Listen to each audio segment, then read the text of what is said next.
आधुनिक हिंदी के महान साहित्यकार जिन्हें उपन्यास सम्राट कहा जाता है, मुंशी प्रेमचंद ने एक ही लाइन में बहुत सारी बात कह दी है।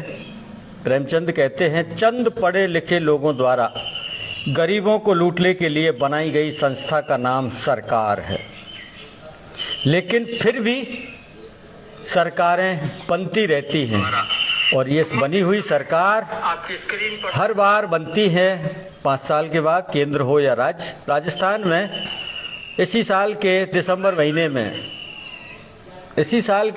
महीने में राज्य विधानसभा के चुनाव हैं और इन विधानसभा चुनावों को लेकर के हम पूरे भरतपुर संभाग की 19 विधानसभा सीटों पर आप लोगों को संभावित जो उम्मीदवार हैं उनके साथ साथ आम लोग और आम लोगों के साथ साथ पार्टी के पदाधिकारियों से मिलाने का प्रयास कर रहे हैं। इस समय आपकी स्क्रीन पर सीधे लाइव जुड़े हुए हैं भारतीय जनता युवा मोर्चा के प्रदेश उपाध्यक्ष विपुल शर्मा।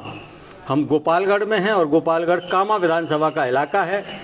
कामा की विधायक जाहिदा खान शिक्षा राज्य मंत्री हैं, तो क्या भारतीय जनता पार्टी इस बार अपने प्रयासों से कामा से, कांग्रेस से इस सीट को छीनने का प्रयास करेगी? सीधे विपुल जी से चर्चा करते हैं। विपुल भाई, दौलत राम सैनी जी आपको नमस्कार कर रहे हैं, उनकी नमस्कार लीजिए। नमस्कार सर। बताइए कुछ। नमस्कार। जैसा कि आप सीधा सीधा कामा से पूछते हैं, हाँ, तो मैं कहूं कि बर्बाद गुलिस्ता करने को जब एक ही उल्लू काफी था, हर डाल पे उल्लू बैठा है, अंजाम गुलिस्ता क्या होगा। ये बहुत बढ़िया बात किसी अच्छे शायर ने कही है।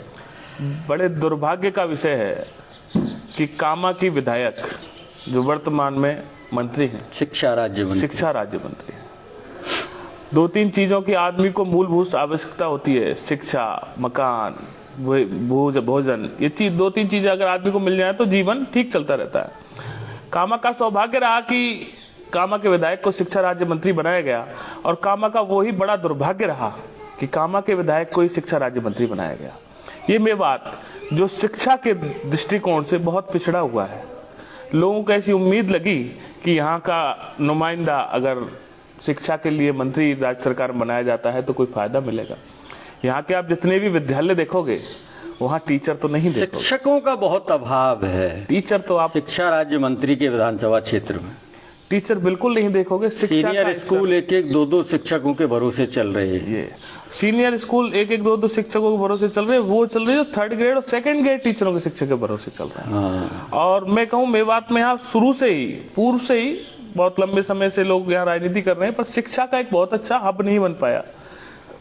तो मैं कहूँगा जाहिदा जी का विरोध तो आम जन में भी है और उन नई पौध में भी है जो पढ़ना चाहती है, जो कुछ आगे बनना चाहती है, पर उनको इनकी सरकार के कुचक्र की वजह से कह सकते हैं अपन कि यहाँ शिक्षा तो बिल्कुल नहीं मिल पा रही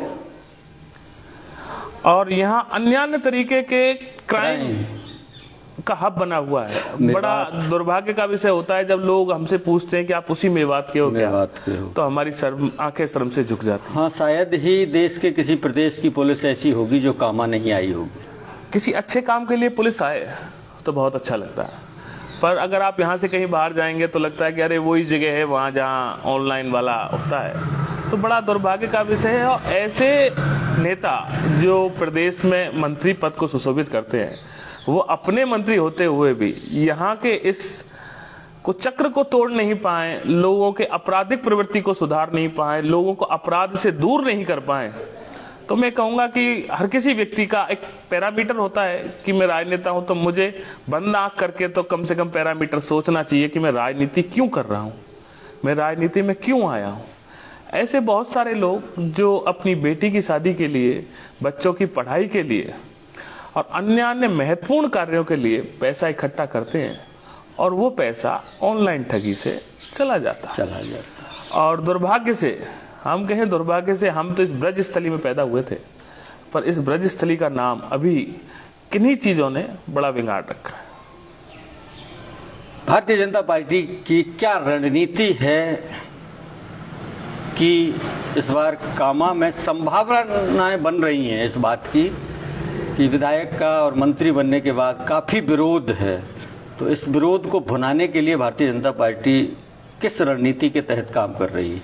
विगत जब से कांग्रेस की सरकार बनी है तब से भारतीय जनता पार्टी कामा में प्रत्येक कार्यकर्ता बहुत अच्छी मुस्तैदी से काम कर रहा है और भारतीय जनता पार्टी का कार्यकर्ता हर कार्यक्रम में, हर विरोध प्रदर्शन में, ऐसा कोई विरोध प्रदर्शन नहीं है जो प्रदेश में होता हो कामा में नहीं होता। और ऐसे भी विरोध प्रदर्शन है जो कहीं नहीं होते होंगे, कामा में होते हैं। सारे कार्यक्रम बहुत अच्छे चल रहे हैं। हमारी पार्टी के सभी जितने भी कार्यकर्ता हैं सभी में एकजुटता है, पूरे संघर्ष के साथ हम काम कर रहे हैं और मैं आपको विश्वास दिलाता हूं कि कामा अब की बार भाजपा फतेह करेगा। विपुल भाई, राजनीति संभावनाओं और महत्वाकांक्षाओं का मिला जुला संगम है। राजनीति में बहुत सारी संभावनाएं भरी रहती हैं और राजनेता और राजनीति करने वालों के अंदर महत्वाकांक्षाएं होना जरूरी है, तभी उसका अभ्युदय होता है ऊपर की ओर। विपुल शर्मा राजस्थान की राजनीति कर रहे हैं, युवा मोर्चा की। क्या कामा आपकी नज़र में अगले विधानसभा चुनावों में आप अपने आप को किस रूप में देख रहे हैं? चूंकि कामा मेरी जन्मस्थली है, मेरी कर्मस्थली है, मैं चाहूँगा यहाँ हमारी भाजपा का झंडा लहराए और जो यहाँ पर हमारे कार्यकर्ता परेशान हो रहे हैं, जिन पे झूठे केस लगाए जा रहे हैं, जो बहुत सारे कुचक्रों में आ रहे हैं, वो चैन की सांस ले पाएं। हम कामा के लिए पूरा प्रयास करेंगे, तन मन धन लगाएंगे और पिछले 5 साल से भी हम यहाँ पर संगठन के हिसाब से मेहनत करते हैं।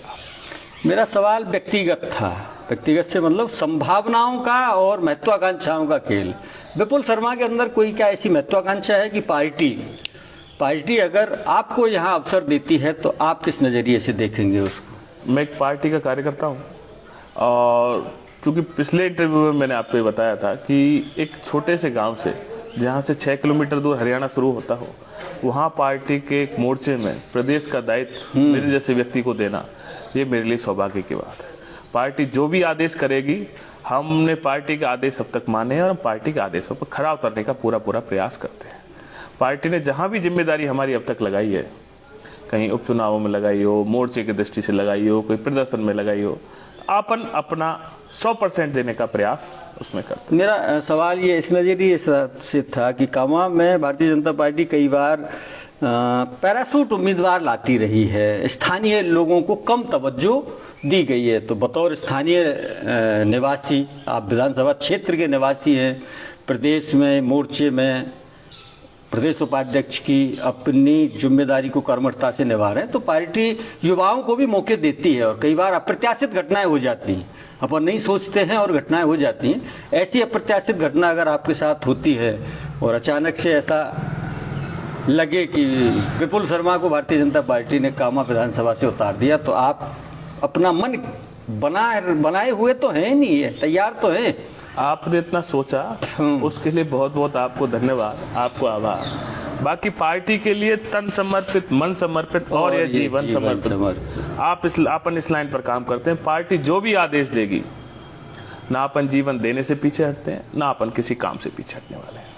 ये एक समर्पित कार्यकर्ता की पंक्तियां हैं, तन समर्पित, मन समर्पित और ये जीवन समर्पित। चाहता हूं मेरे देश की धरती तुझे और क्या तू। साथियों, दुष्यंत की चंद पंक्तियों के साथ इस साक्षात्कार से विराम लेते हैं। हो गई है पीर पर्वत सी पिघलनी चाहिए, इस कामा से भी अब कोई गंगा निकलनी चाहिए। सिर्फ हंगामा खड़ा करना मेरा मकसद नहीं है, मेरा मकसद बिल्कुल नहीं है। दुष्यंत कहते हैं आपातकाल में, सिर्फ हंगामा खड़ा करना मेरा मकसद नहीं, मेरी कोशिश है ये सूरत बदलनी चाहिए।